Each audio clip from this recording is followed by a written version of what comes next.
Hi, and welcome back to the podcast. The Kaleidopod for August has arrived, and if you're listening to this now, I'm not actually in the United Kingdom as we speak. I'm on holiday, would you believe it, in Florida. So you can shout and call me any names you want because I can't hear you. The whole desk has been taken over by my glamorous assistant Naresh, who is doing all the important things, including taking care of my rabbit, while my son and I are away in Florida. So I hope you're enjoying this podcast, and I won't know anything about what you think of it until I get back, and Naresh tells me. So we're going to start off with that famous radio soap opera, The Archers. This is part of an edition from February the 6th, 1962. Oh, I know. The Brontes. Aye, that's right. I remember I saw a picture or drawing in a book once. Yes, this fate has a fate or the gloomy appearance, right with heat in human misery. Well, come on, let's take a bull by the horn.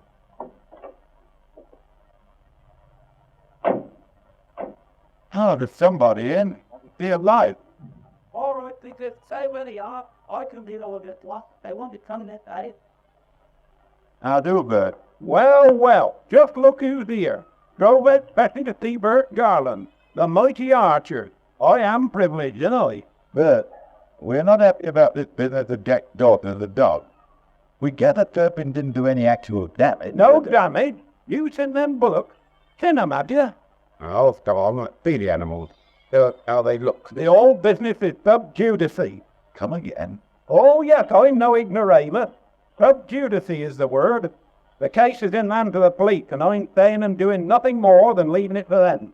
And the sooner you're off my land, the better. But surely you wouldn't want to bring an innocent gal up in court. She might as well get used to it. Probably be there later on in life. Why, but two pin guards flattening he's dead at you. He's only waiting for the opportunity. His shotgun's in the hole there.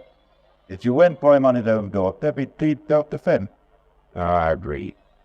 A man who'd take a 12-bore shotgun to a little girl and a dog wouldn't stop at anything. Now look here, Bert.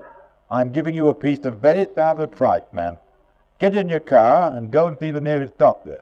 Let him examine it. There's nothing wrong with me, Dan Archer. Nothing at all. I got a body as fit as they come. Maybe, but it's your mind we're worried about, Bert. That mind of yours. It needs attention. Quick. Add 'em up, you two, Archer. Dog not under control. Dog with no name on collar. Trespassing.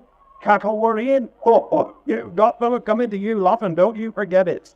They're going to throw the book at you, Jack Archer, and all legal and above board and all. Think of the damages and compensate to it all. Oh, come on, Jack. We're wasting our time. Righto, Dad. I won't stay any longer. I'm glad you said to come away. Why, he's round the bend. Think it maniac, Jack. That poor wife of his. How on earth did she stand it? Why did she stand? I know, I've often wondered, so's pay. Trouble is, there's just enough proof in all his accusations to make it tape. If he has deliberately daddled some of those cattle just to strengthen the case against Turpin, well, I don't know. I just don't know. But he, darling.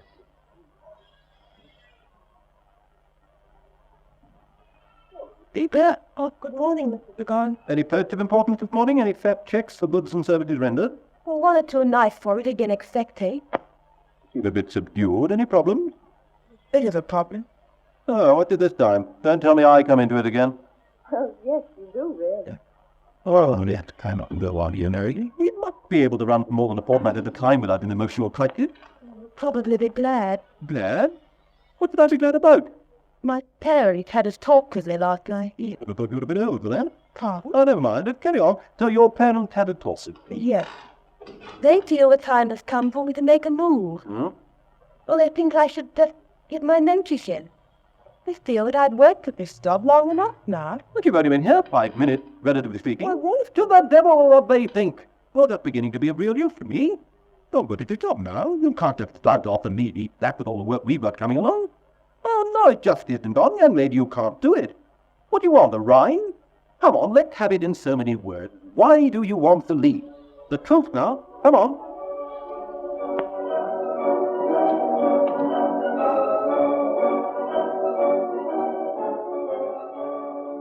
So, as you can probably work out by now from the fact you've just listened to a part of The Archers, which is a missing episode, the whole point of Kaleidopod is to play extracts from missing programmes that are not in the archives that you wouldn't get the chance to hear any other way. And we like to play nice big extracts because we think that, with podcasts, we're not constrained by time, so we can make them as long as we want to, really. So moving on, we're going to look at Bob Dylan. This is Bob Dylan from his TV series. This is from approximately the 21st of June, 1965. Here is the man himself playing. And now, Bob Dylan, the American folk singer, stars in the first of 2 programmes made especially for BBC television.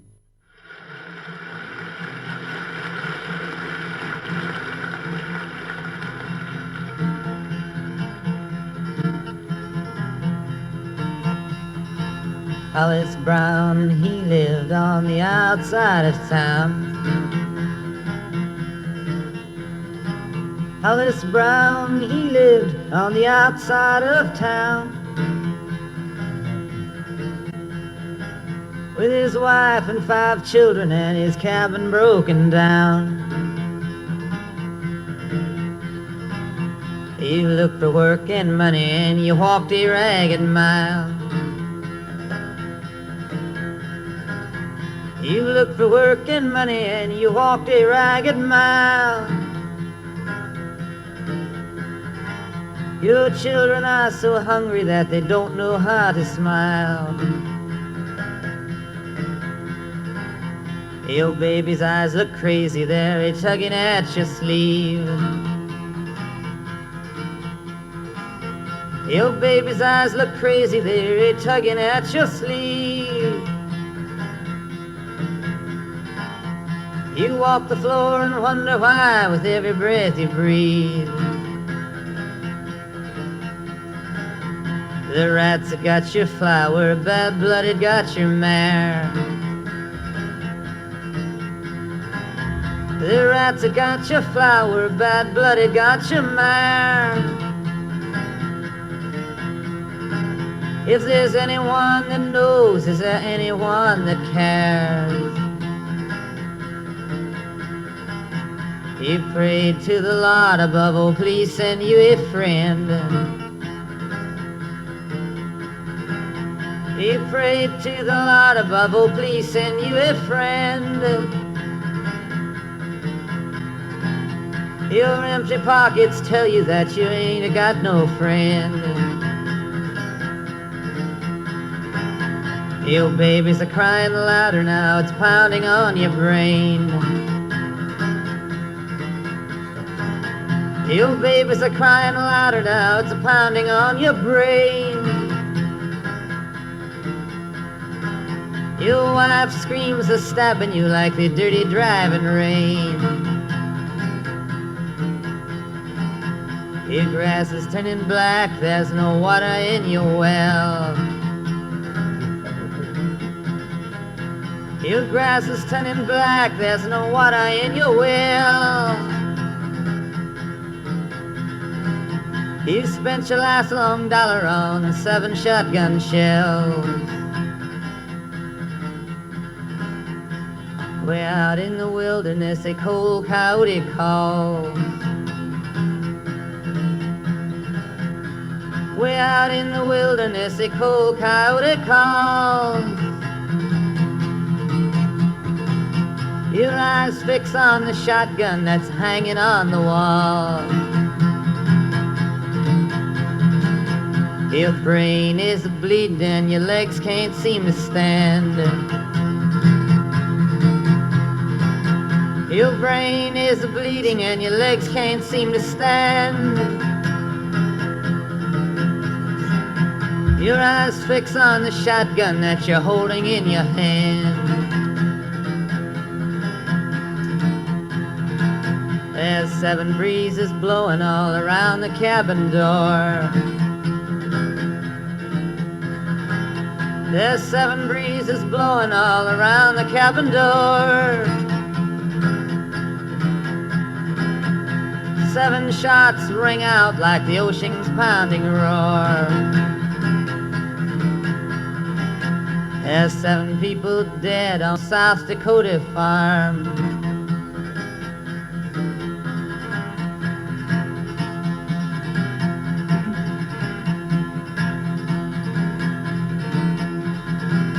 There's 7 people dead on a South Dakota farm. Somewhere in the distance there's 7 new people born.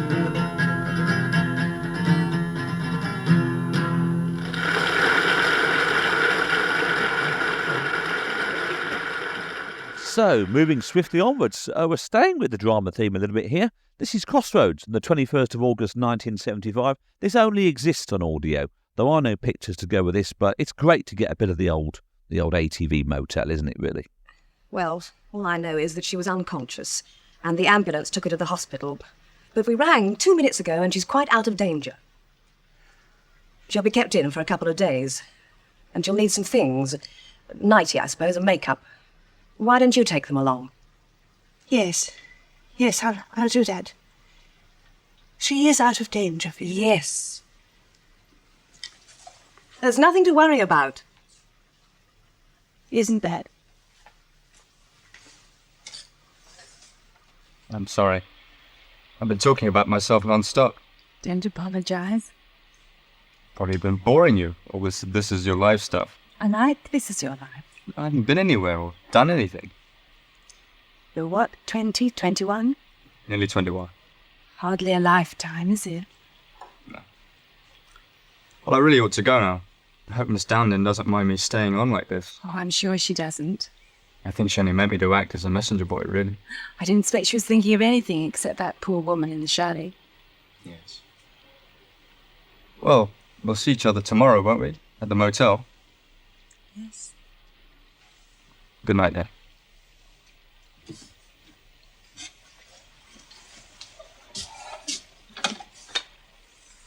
Then he said she was out of danger. Oh, well, I'm glad to hear it. Mind you, when you stop to think about it, if they'd been half an hour later, oh, it was a close thing.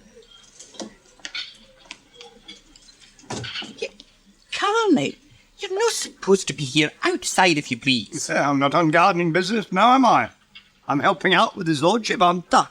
Lord Lanchester? Ah, it's my old employer. I got his orders for supper here. Oh, well, that's different, isn't it? We're run off our feet here. His lordship will just have to be patient. You can't keep Lord Lanchester waiting. Oh, it has been tried, but never more than once. Oh. I don't advise it. Give us the order and let's get it over with. Well, it's chicken broth to start with. How long are you going to be, Carl? What's going on? Lord Lanchester, we do have a strict rule here that there are no visitors in the kitchen.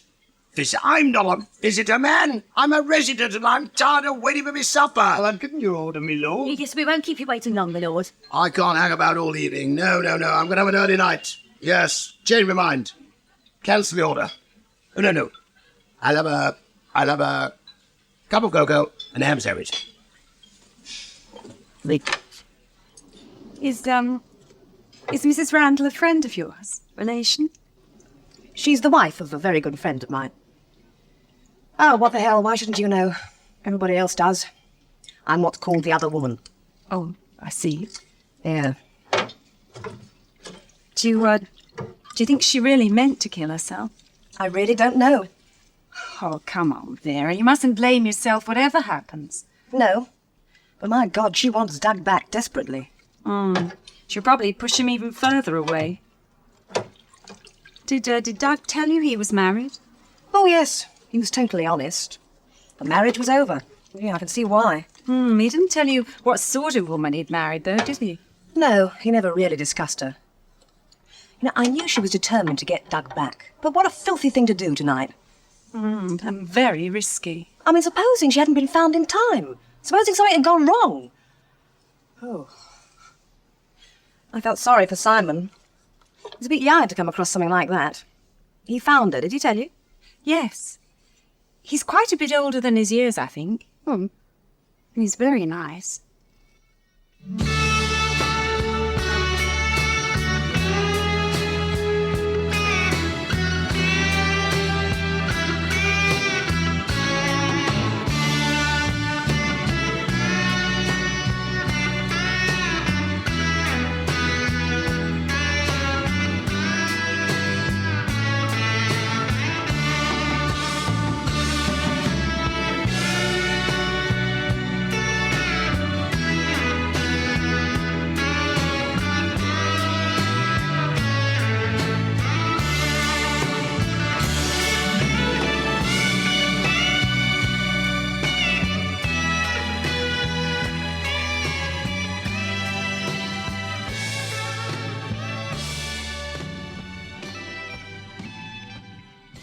Now, there are two very special editions of Jukebox Jury. One has the Beatles on it, the other has the Rolling Stones on it. The Beatles one, I have to say, is fairly famous and probably has been heard many times before over the years, used in various programmes. But this is the Rolling Stones on Jukebox Jury, discussing a couple of records.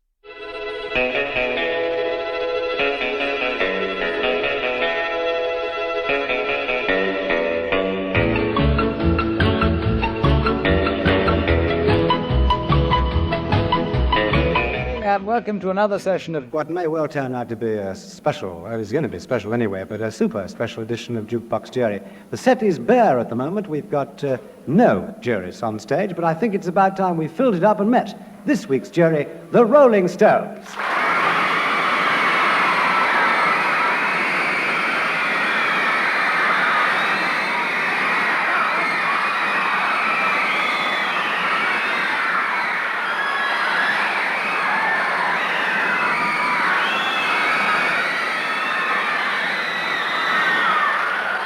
Why, there they are, ladies and gentlemen, and now let's identify them one at a time, because lots of people at home have seen and heard them, but they don't know who they are and what they do. So first off, let's welcome individually the man who is the lead singer and plays the harmonica, and we know as Mick Jagger.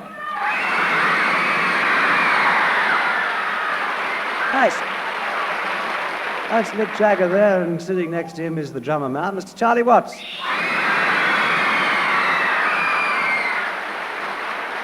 Next to him is the man who plays the guitar and the harmonica, and we know him as Brian Jones.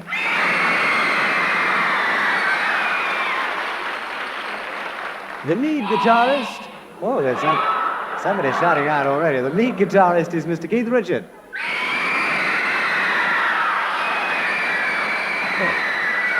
And last, but by no means least, the bass guitarist, Bill Wyman.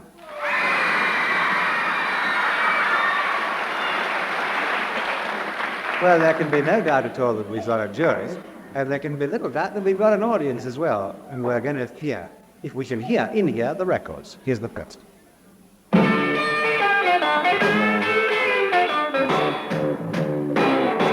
was born in a farm. Mama died and daddy got drunk. Left me here to die alone in the middle of Tobacco Road. Whoa, whoa, whoa. Grew up in rusty shack. All I had was hanging on my back. Only you know how I loathe this place called Tobacco Road. But it's gone, the only life I ever known. Only you know how I loathe tobacco.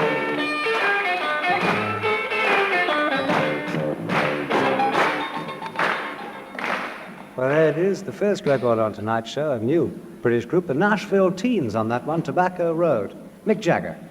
I thought it was a very good record. I liked it. You liked it? I think Nashville Teens are very good. I think the piano player is very good. What about Charlie? Yeah, it's great. I like it. It's a bit regardless of what he says, I like it, yeah. You're being guided by Mick? Yeah, well, I always am. Yeah, are you? Yes. Thank you, God. Brian Jones, what about you? I thought it was a very good record. It's great sound. Barry's still playing for him on drums, as do Barry. It's all right, is it? Keith? Yeah, it's a good record. Try like the Everly Brothers in fact. It's good. Are you a fan of the Everly Brothers? Yeah, very much. What about Bill? Yeah, I liked it. He didn't hear it. I'm mad on it, but I like it. Charlie Watts is the... Charlie Watts, Bill, said you didn't hear it. Why did you think you didn't hear it? I wasn't listening. Weren't you? Who knows? Backing me. What? Is that the first record? Yes, we started. Oh. Didn't you? I like it. What did you think it was? Oh, but I know. We started, you know. Anyway, we've all heard what you said about the Nashville Teens and Tobacco Road. Now we're going to ask you to just give a hands up for that on. Hit for that or not? Hands up for a hit. Well, they're only 2 out of 5. 2 out of 5, so that means, unfortunately, for the Nashville Teens, though they said they liked the record, up to miss for the Rolling Stones, by the Rolling Stones on that. Now, we've got a special cine jukebox, which we'd like you to see. It's something special, so let's get on to the next record.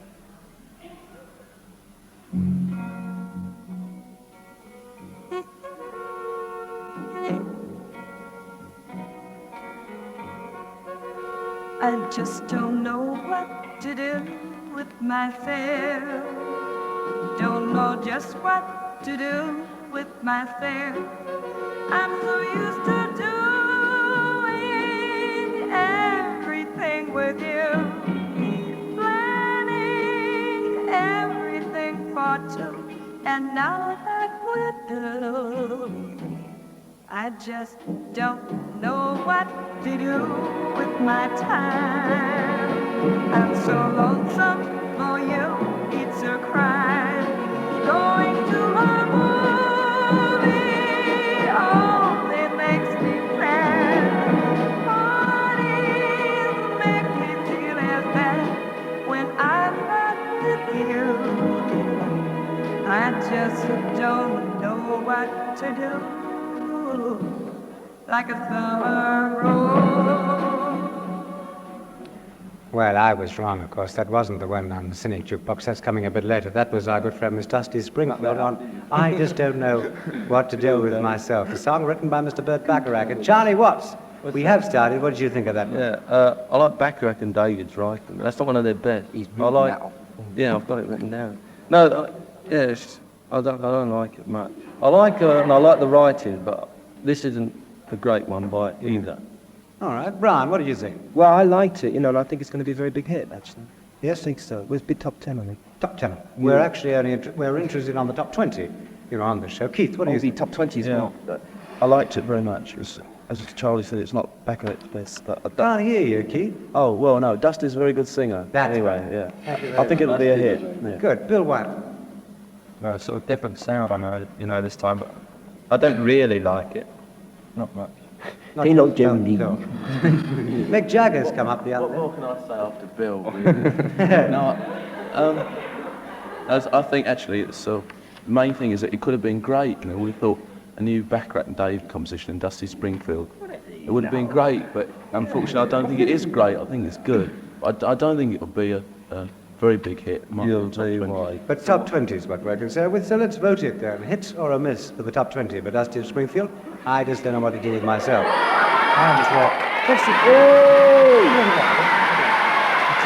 Our viewers, actually, you put your arms down so quickly nobody saw what you're doing. Oh, right. There we go. 3-2. So, Dusty Springfield, the Rolling Stones, look, you're hit on that one. Now, right, this is when we... From the BBC Third programme, 30th of April 1961, here we have Cliff Richard and that very famous musician, Norrie Paramore, discussing making a pop record. Listeners who are Cliff Richard fans will have noted, I'm sure, the appearance of a new LP disc the other day called Listen to Cliff.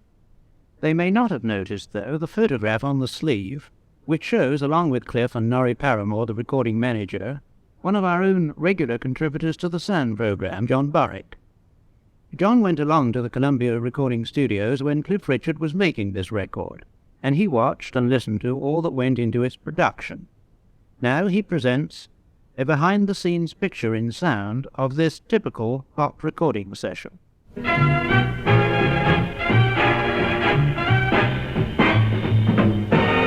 Oh, the music of life seems to be like a bell that keeps ringing for me. And from the way that I feel when the bell starts to peal, I could swear I was falling. I'd swear I was falling. Why, it's almost like being in love.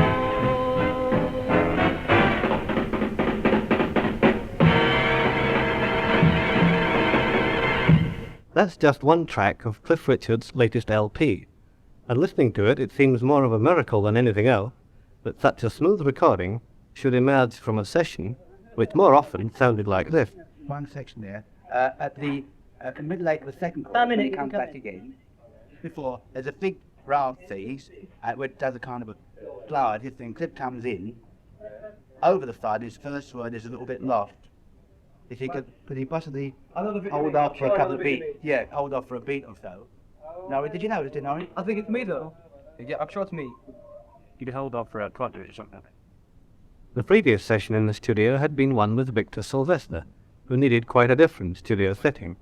So when I arrived, Malcolm Addy, the recording engineer, was setting up the new microphone arrangement, using nearly a dozen mics. Sure, how many? Something like 10 as the one here, the vocal mic. What thought is that? That's 47, it's a German one. Condenser, yes. At the piano mic, again a condenser of the same type. I have a ribbon on the drums, a ribbon on the guitar, condenser on the bass, condenser on the trumpets, ribbon on the saxes, and 3 ribbons on the percussion department. Well, I lost how long ago? Where's the percussion? This will be along here.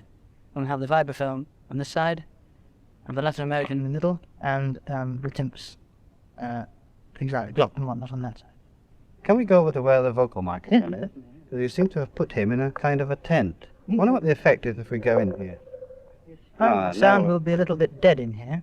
The idea of this, of course, is to prevent any back reflection from the wall, from the loud brass getting onto the front of the mic. The back of the microphone is virtually dead anyway. So you can see the conductor, all right? Oh, yes, yes. And you can hear the little section over there, too. When you're mixing, is it an advantage to be able to see the singer? Yes. Quite true. We always have the singer on this side of the studio because of that. Yeah. I notice your desk is on the side. I'm going to ask you about that when we get upstairs. Is there anything special about this studio that makes it just right or not? The only thing it is dead in its acoustics. In other words, if there's something loud going on, you won't get an echo from the other side of the room. But would it sit all music? No. But there's sort of large orchestra, for instance, or classical music. We're going to have about 20 musicians on this session. 20, yes. And that's about right for the studio? Yes. You can get more in, but it gets very crowded, and the sound, it becomes a very congested, dry sort of sound. Even if you add echo to it, it still doesn't sound right. Yeah. Is there going to be any filtering of the microphone? Yes, not a great deal, mainly on the voice. I see. And you judge the amount of that? Purely by ear. Are there any other special effects you're going to use? Only echo. What kind of echo? It's an ordinary chamber, echo chamber. Would you like to see the echo chamber? We'd like to see the echo chamber, yes. And is this going to be used for vocal or brass? Or?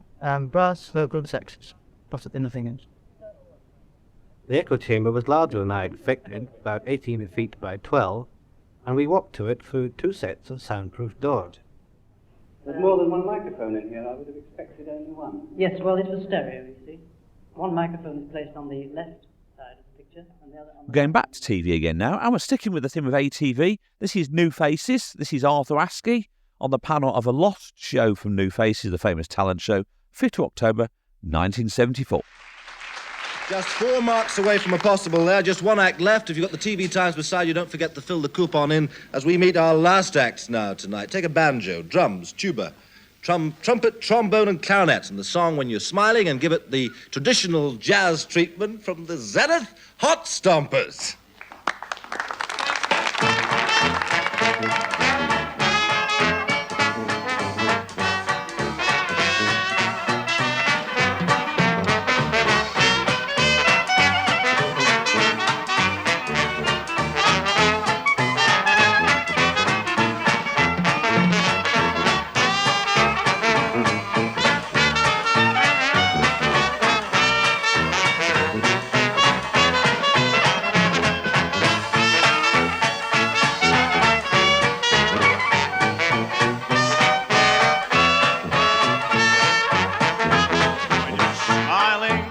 Yes, when you're smiling, the whole world smiles with you.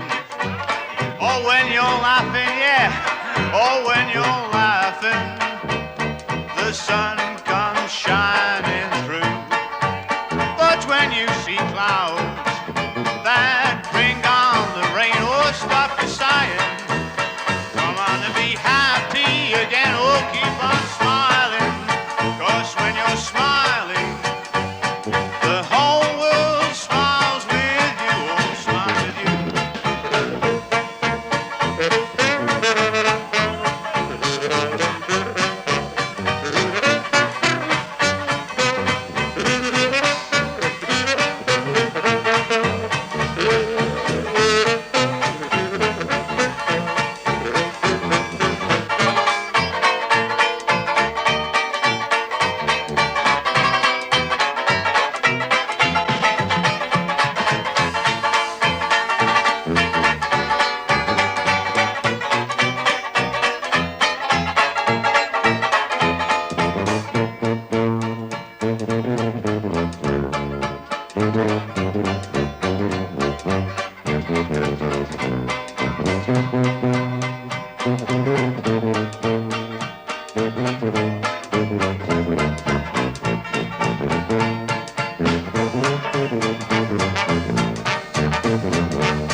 Nice way to end a variety, Bill, on that sort of music. Arthur Askey. I thought that was great. I love the banjo, and I thought that was marvellous tuba playing.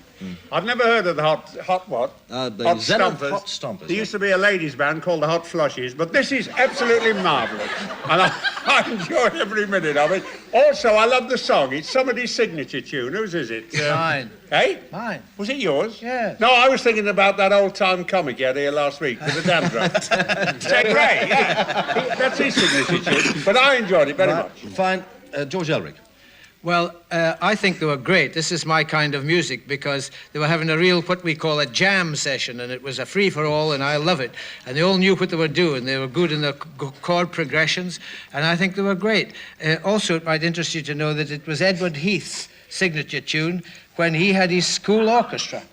How about that? Oh. Thank you. And they were very good. Information we learned in this Very good indeed. I liked them. I know that it's also your sort of music as well, isn't it, Alan Freeman? Yes, it is, Derek. I've produced all Kenny Ball's records for nearly 18 years, so I feel bound to compare them with Kenny. I think they're very good indeed, but I would prefer a guitar, a bass guitar or a string bass these days to the tuba. I think it gives a little more lift to their man, but I still think they're very good indeed. And finally, Tony Hatch. Well, it's well played, lively, jazz, but the trouble is, of course, we've heard it all before, and as such, it doesn't give much chance for a revival at this stage.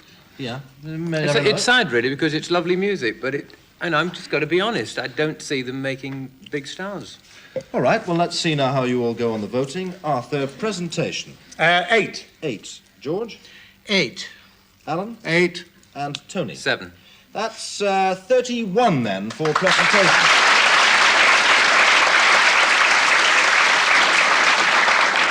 Well, now let's find out what you thought, Arthur, for content there. 8 again. Yeah. George? I'll give them 9 for When You're Smiling. Alan? 8. Fine. And Tony? Well, you can't knock the old songs, can you? 7. 7. 50, 32 for content.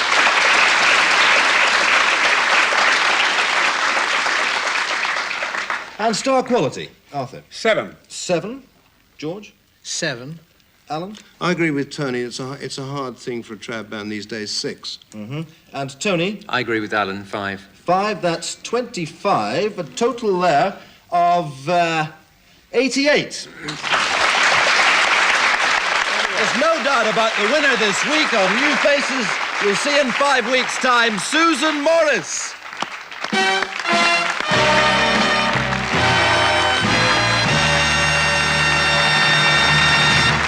Yes, that's our winner this week. Our thanks to Tony Hatch, to Alan Freeman, to George Ellick. I hope you enjoyed yourselves, gentlemen. Yes, we did indeed. Good. And to Arthur Askey. We'll be back next week with 7 more acts. And don't forget those coupons. We leave you tonight with Susan Morris.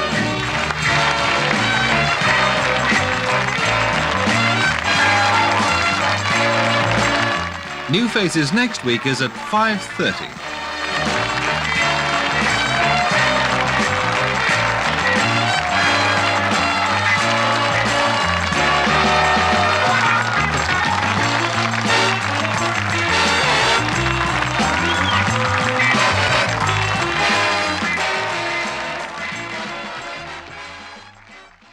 Now, some years ago, Neil Ingo found literally 1 minute of a missing 6.5 special from the 14th of June 1958, we think it is, and this is it. We'll play the whole 1 minute in its entirety. Who wrote the book of love? Baby, baby, baby, I love you, yes I do. Well, it says so in this book of love. How do you wonder true? I wonder who? I wonder who wrote the book of love? I wonder who wrote the book of love?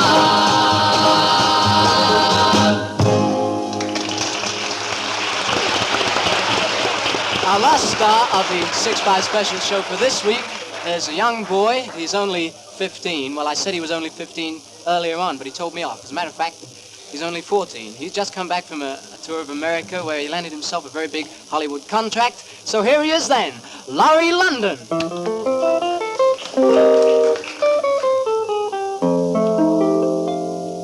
Won't you come along with me? We're staying with BBC TV, and this is Eric Sykes and Hattie Jakes. This is Sykes and a Phobia, 28th of Feb 1963. Good morning. Good morning. Is Fireman Brightside here? Oh, well, yes, he's upstairs. He's a little bit tied up at the moment. Well, the chief would like to know how things are going. Oh, very well. How clever of him to send Wilfred with his knowledge of psychiatry. Psychiatry? Good morning. Oh, good morning. Oh dear, your mate's really got himself stuck into our problem, hasn't he? Excuse me, but don't let him try any of that psychiatry stuff on you. Oh, but he took a 7-year course on psychiatry. He may have been in a 7-year course, but he didn't complete it. How long did he do? Just over a week. Just over a week. And I've been letting him delve into my private subconscious. I would have preferred a swift blow of that chopper. In any case, the brigade didn't send him to the school to take a course in psychiatry. He didn't? No. They sent him there to be examined. I knew it! All that codswallop about the first word that comes into your head. Yes, but he hypnotized me. Yeah, well, that's not too difficult, is it? I mean, it just means that your mind is... That I'm an idiot. Well, none of us are perfect. Well, he's always getting told off for trying that.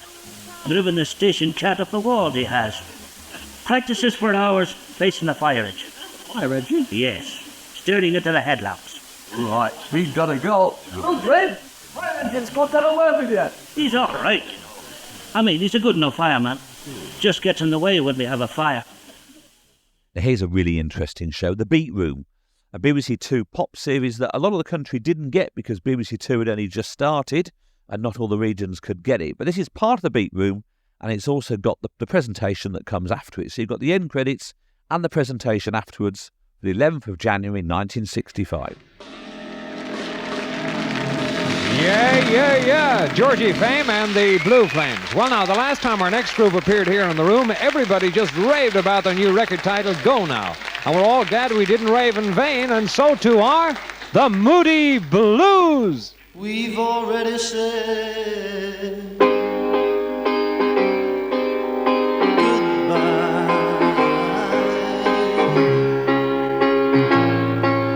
since you gotta go, oh, you better go now.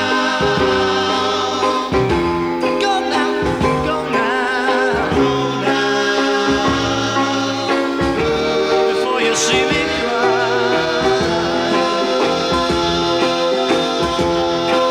I don't want you to tell me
of town. Do everything that your heart desires. But just remember, baby, I'll still be around, just like I told you so many times before. And I'll be waiting for you to come and knock, for you to come knocking on my door.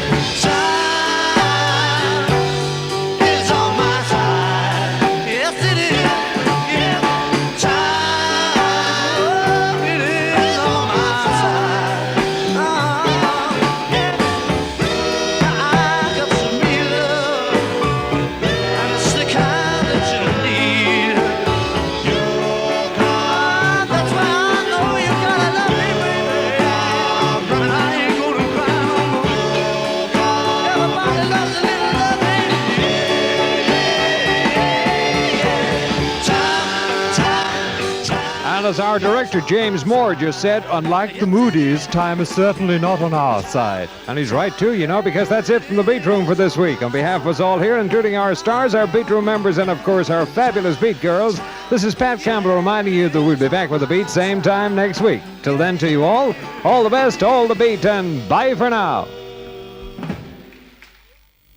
Just to note that Georgie Fame, whose record Yeah Yeah has reached the #1 spot in the hit parade, will be interviewed in Late Night Lineup tonight at 11 o'clock. After the next programme, at 8 o'clock, The Virginian. BBC 2. Now it's time to join Pick the Winner.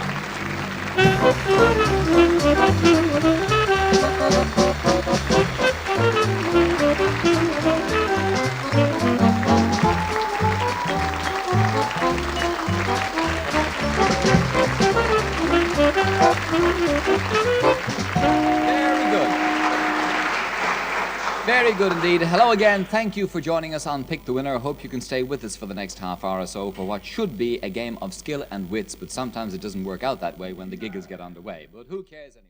We're going sci-fi now, sticking with BBC television again. This is The Metal Martyr from 1967. It is logical that two forms serving the same purpose should resemble each other. The similarity is basic. You are a robot. I know I look like a robot, but inside I'm a man. Inside, explain. I cannot explain. It is a feeling. Feeling? There is no such thing. The word has no meaning. Not for a robot, no, but I am a man. I feel.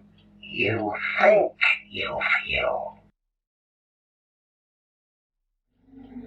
You man? I have walked hard in search of you. I come from the city, over the hills. City. What is city? Where the robots live. Yes, is that what you are? Are they like you? No, I am a man. Robots and machines. Machines? Yes, they do not feel. Someday you will answer to my sons for what you do to me here. Someday in the future, man will once again see his face in the sun, shine forth like diamonds across the surface of the earth, his head taller than the mountains, and will be a great day. The day worth dying for. How many generations? No. No. Inside, it's a man. Now, at the risk of putting my back out by saying this, and I'm sure the lovely Naresh would do her best to put that right for me, this is Twist from August the 11th, 1962. Twist, yeah, come on, baby. Whole lot of twisting going on. Yeah, come on, baby. Baby, you can't go wrong. We ain't working, but there's a whole lot of twisting going on.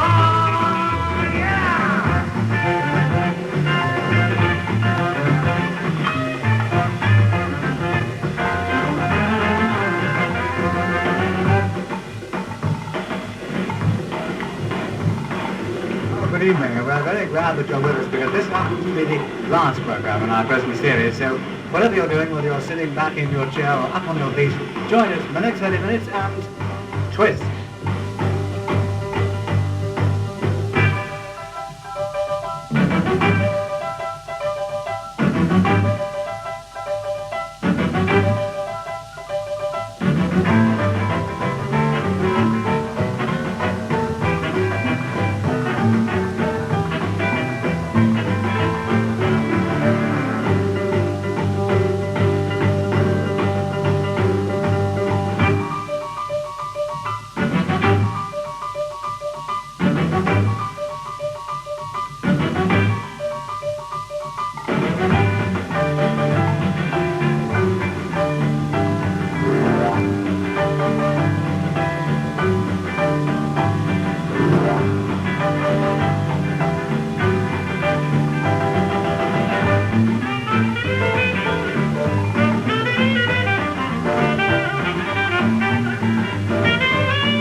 This is where, ladies and gentlemen, we welcome the first of our guests on the show tonight. The thing I've got to learn to forget is something I'm sure you won't want to forget. Ladies and gentlemen, Miss Susan Morn.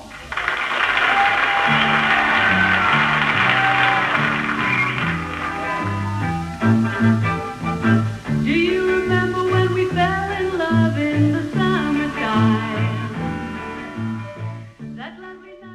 One of the longest-running shows that Granada ever made, in fact it switched from ITV to the BBC, was What the Papers Say, and here are some extracts from August 1968.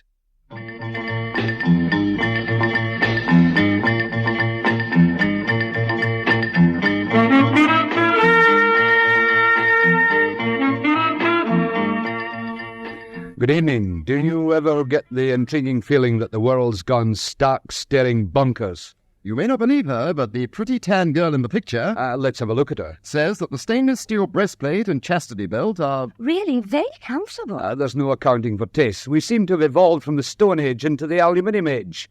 Clothes of the future will be assembled like cars. They will be sprayed on or riveted together. Have you ever heard of anything so daft? Or maybe it's just me, but if the Paris fashion showed the world was mad, the Daily Record showed it was also bad.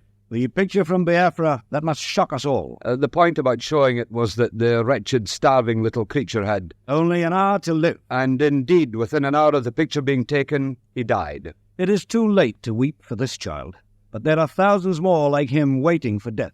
The Record and its sister paper, The Mirror, did a magnificent spread, contrasting Biafra with Belsen, appealing for the help of their readers to alleviate the suffering. Humanity is outraged by this crucifixion of the innocent.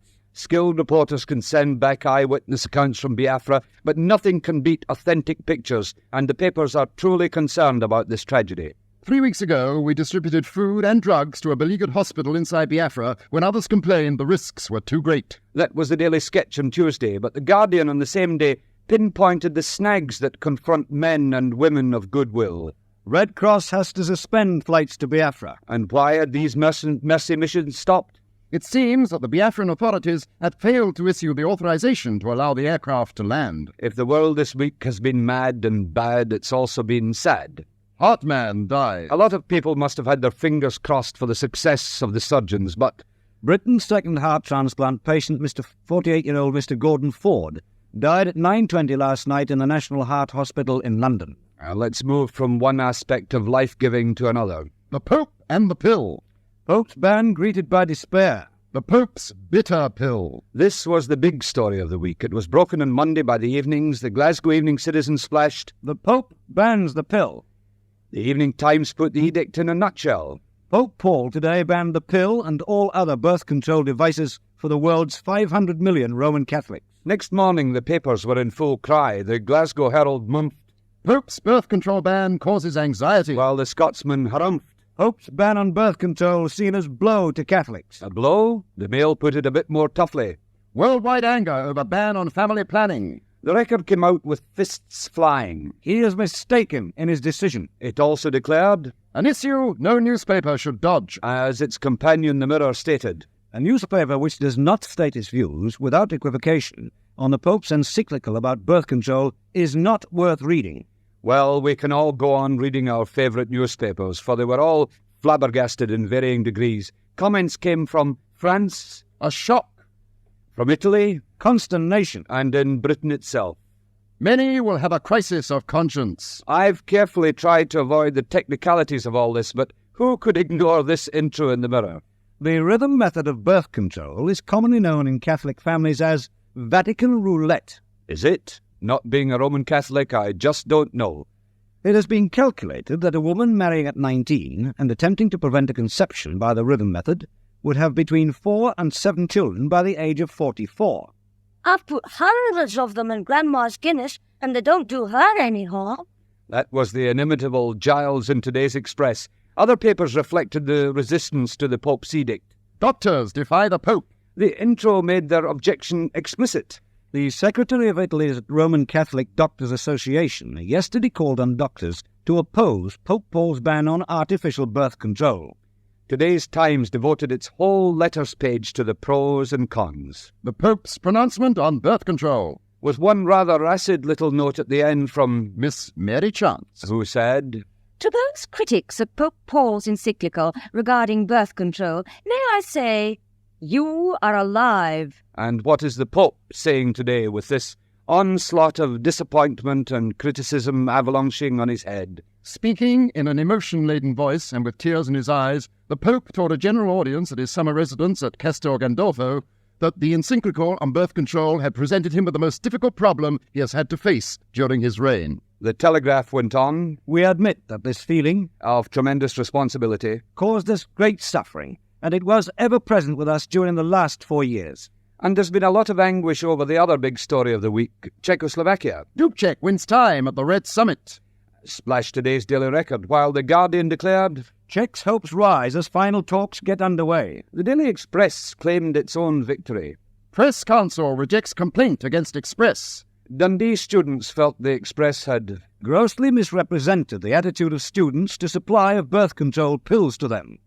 The complaint was rejected, but I, and here I am unforgivably to blame, found it curious that on the same page was a story headlined, "Dangerous Years for Girls Who Take Love Casually." And it told us, 40 out of every 1,000 single girls of childbearing age become pregnant every year. Was it an intentional juxtaposition? Maybe some sub-editor was in a holiday mood. Now that Parliament's broken up, I certainly am. There is a growing impression that Mr. Wilson's personal fortunes have taken a turn for the better. So said the Glasgow Herald. Certainly it's been a long and trying session in the Commons, and you can take your choice as to how successful it's been. Certainly, the parliamentary session now ending has passed 63 public bills and thrown Enoch Powell, George Brown and Ray Gunter onto the backbenches. Now, nowadays, we take it all for granted, don't we, really? High definition, 1080 line, 4K, 7K, Blu-ray, DVD. But, you know, if you go back to the 2nd of August 1965, BBC Network 3 was just experimenting with stereo, and this is part of the stereo experimental broadcast from 2:30 to 3 o'clock in the afternoon from the 2nd of August 1965. From now until 3 o'clock, we have another programme in the series Intermezzo. And today's records include a scene from Handel's opera Alcina and the chaconne from Gluck's opera Paride ed Elena. We begin with one of the concertos for string orchestra, usually attributed to Pergolesi, although it's possible that they may have been written by Carlo Ricciotti, who published them in 1740. We'll hear the concerto number 5 in E-flat major, played by the Stuttgart Chamber Orchestra, conducted by Karl Münchner. There are 4 movements.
The next one is a little section I'm going to play through here.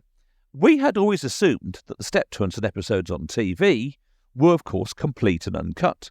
But we've come to realise in over the years that sometimes that's not always the case. the film prints were sometimes edited for overseas sale, take out things that might be a little bit questionable, shall we say, or for timing reasons.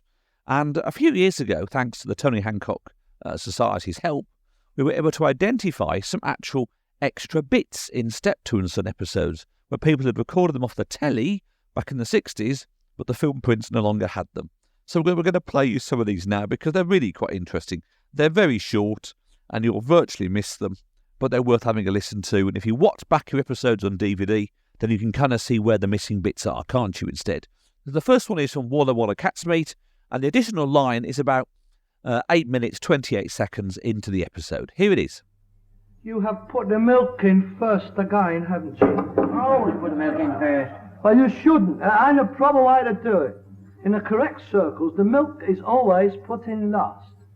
If I was to take you to Claridge's and if I saw you putting the milk in first, they'd know straight away you was lower class. They'd say, hello, he's a right miff, isn't he?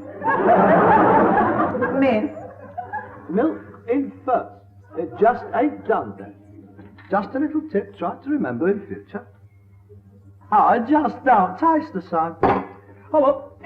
Yeah, you can hang this up. And don't chuck it under the bed. Hang it up properly on a coat hanger. I shall see you later. Great ponce. Getting above himself, that's what he is. Milky and last. Yeah. Daft. And now we have The Bath from the 10th of Jan 1963, and the additional off-air section is at 28 minutes, 40 seconds into the episode. Oh, yes. He's always bathing my dad. He's bath mad.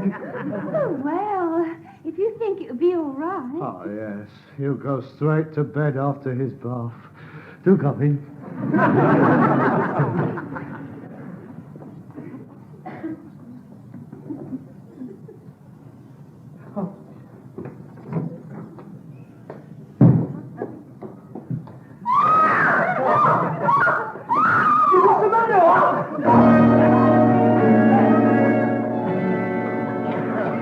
What's over there, then?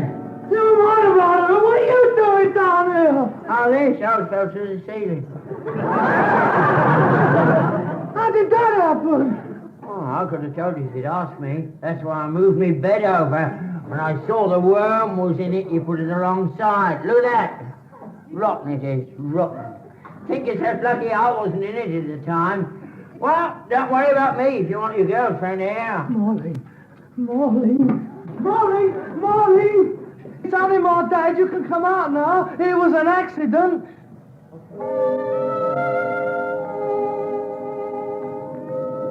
Molly.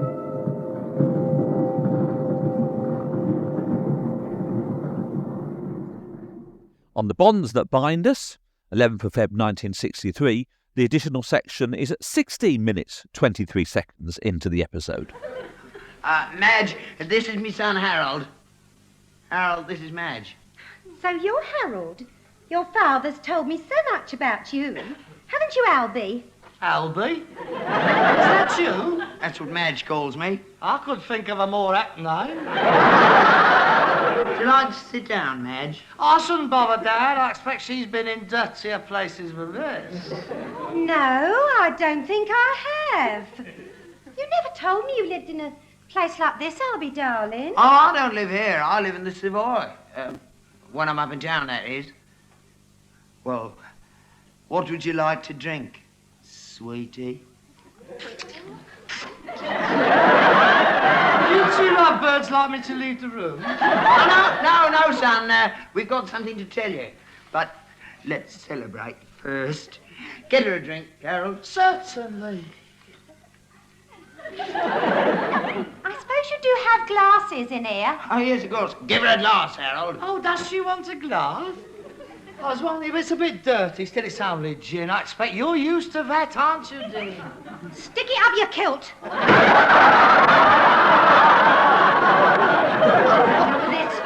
Go on, Albie. You tell him while we come and let's get out of this hole.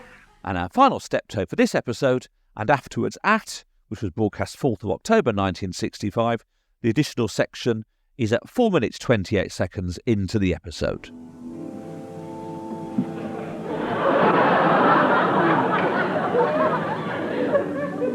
hasn't changed much, has it? What has? This place. I haven't been in here since I put your mother away. A nice thing to say on my wedding day. Worst church in the parish, this is. Well, it suits me. What a miserable place to get married in. I was going to make it Westminster Abbey, but unfortunately Richard Dimbleby wasn't available. I lost interest. I don't know why you didn't get married in a registry office. Save your money, all this posh, lardy-dar stuff. I've been through all this before. Melanie wanted a white wedding. White wedding, yeah. That's starting off with a lie to begin with. What do you mean by that? We're finishing with a slightly related matter in the sense that we're going to look at Bill Pertwee, better known, of course, for Dad's Army, but Steptoe and Son, Dad's Army, two brilliant classic comedy series. And here we are. Here's Bill Pertwee. Cricket, you know, is perhaps the only game typical of our heritage, not always understood by other countries. A ladies' cricket match was played at the Oval last summer, and I'm sure if it had been broadcast, John Arlott would have made it sound something like this. Well, here we are at the Oval in the match between the Lambeth ladies and the Battersea Bags. And now from the pavilion end, it's Fanny Adams to bowl to Nellie Dean, and Fanny's bowling with a slip, a petticoat and a miniskirt high up her backward short leg. She comes in, bowls to Nellie, and Nellie, stretching her little legs to the utmost, manages to smother the spin. She also manages to smother the wicket-keeper, which is not surprising, as Nellie weighs the best part of 19 stone. And now Fanny bowls again, a quicker one. Nellie misses it. Fanny appeals to the umpire appeals to Fanny, but contrary to rumours, they're just good friends. And now there's been an appeal against the light, and with the Lambeth ladies making a last defiant gesture to the umpires, this is John Arlott saying goodbye to you from the Oval and returning you to the studio. So there you go. That was Bill Pertwee. Right, we're at the end of August. Nearly time for me to catch my flight back. By now, it's gone on so long, this podcast has. I'm very glad I've left things in Britain in the hands of my glamorous assistant, Naresh, who can do no wrong. She's so wonderful. I love her very much, I do. We're going to finish off with an extract from a programme called Zap You're Dead, 27th of July 1977. Now it's 9 o'clock. And now for this evening's Science Now. Zap You're Dead is presented by Peter Evans.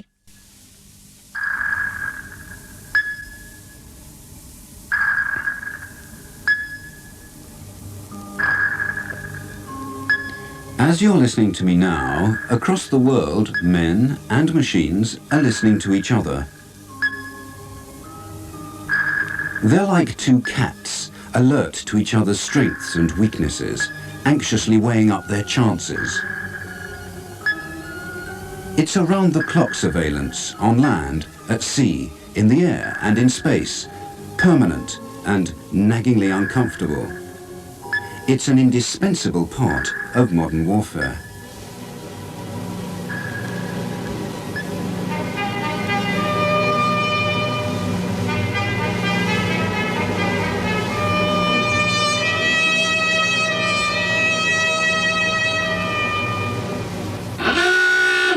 Zap You're Dead!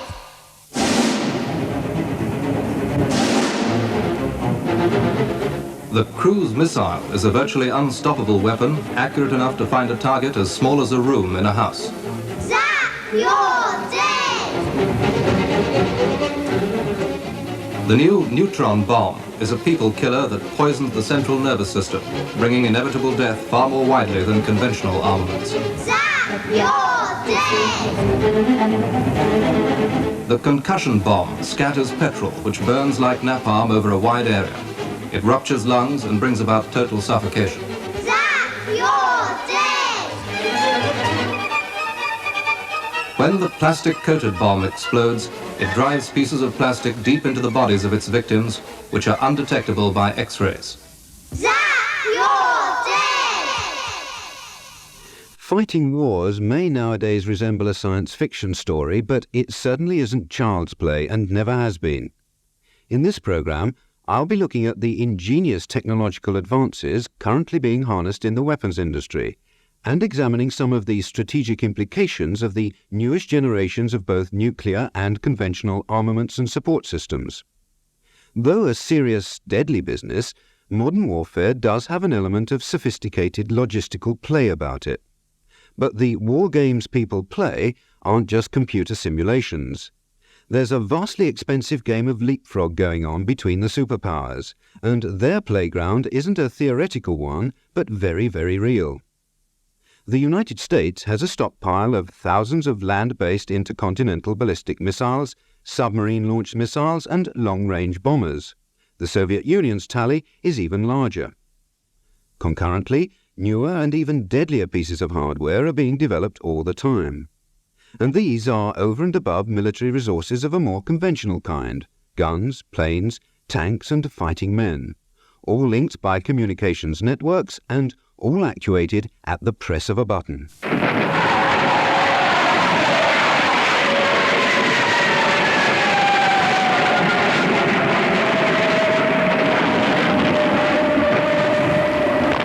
Whoosh! Here comes a whiz bang, and it's making straight for you. And you'll see all the wonders of no man's land if a whiz bang hits you. And one of the latest whiz-bangs to be unwrapped is a weapon that's been described as the Doomsday Doodlebug, the deadly accurate cruise missile that's been developed in America.